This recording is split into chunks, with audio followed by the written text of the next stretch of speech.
राजधानी दिल्लीमध्ये उच्चस्तरीय भेटी. पंतप्रधान मोदींनी राष्ट्रपतींची भेट घेतल्यानंतर गृहमंत्री अमित शहांनी घेतली द्रौपदी मुर्मूंची भेट. दोघांच्याही भेटीचं कारण अस्पष्ट.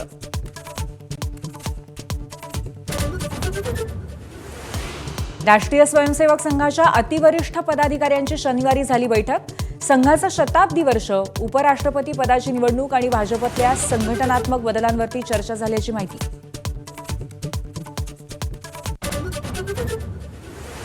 भाजपच्या विविध सेलची आज बैठक. मुंबईतल्या मराठी, हिंदी आणि गुजराती मतं वळवण्याबाबत मंथन होणार. ठाकरे बंधू एकत्र येण्याच्या शक्यतेनंतर नवी रणनीती.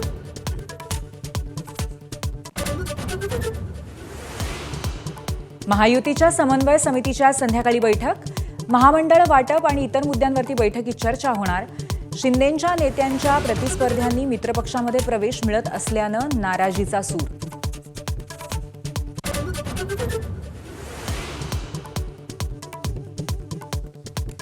मंत्रिपद जाऊ नये, धनंजय मुंडे अजूनही सरकारी बंगल्यातच. बंगला न सोडल्यामुळे मुंडेंना 42 लाखांचा दंड.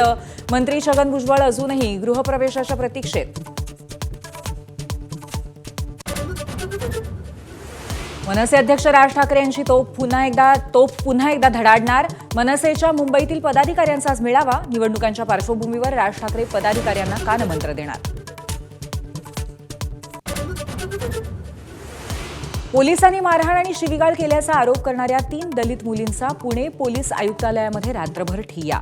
रोहित पवार, सुजात आंबेडकरांनी घेतली मुलींची भेट. पोलिसांवरती कारवाईसाठी मुली ठाम. महादेवी हत्तीणीला वंतारामध्ये नेताना पोलीस वाहनांची तोडफोड करणाऱ्या 140 जणांच्या जामीन अर्जावर आज सुनावणी. कार्यवाही विरोधामध्ये राजू शेट्टी आक्रमक, तर मुख्यमंत्र्यांची उद्या बैठक.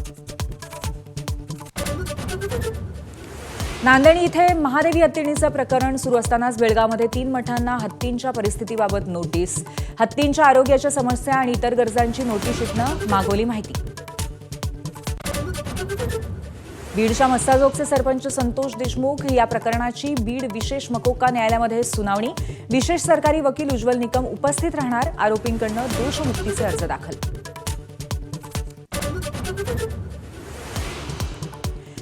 अलमट्टी धरणाबाबत बैठकीसाठी महाराष्ट्र शिष्टमंडळाचं आज दिल्ली दौरा.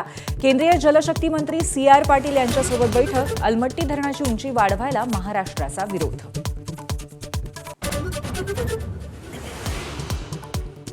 निवडणूक आयोगाची तेजस्वी यादवांना नोटीस. तेजस्वी यादवांची 2 ठिकाणी मतदार नोंदणी असल्याचा संशय.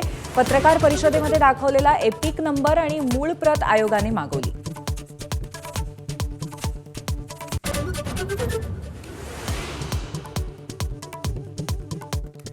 पाचवी कसोटी जिंकण्यासाठी भारताला 4 विकेटची गरज, तर इंग्लंडला हव्यात फक्त 35 धावा. शतकी खेळी करणाऱ्या रूट आणि ब्रुकची 4थ्या विकेटसाठी 195 धावांची भागीदारी.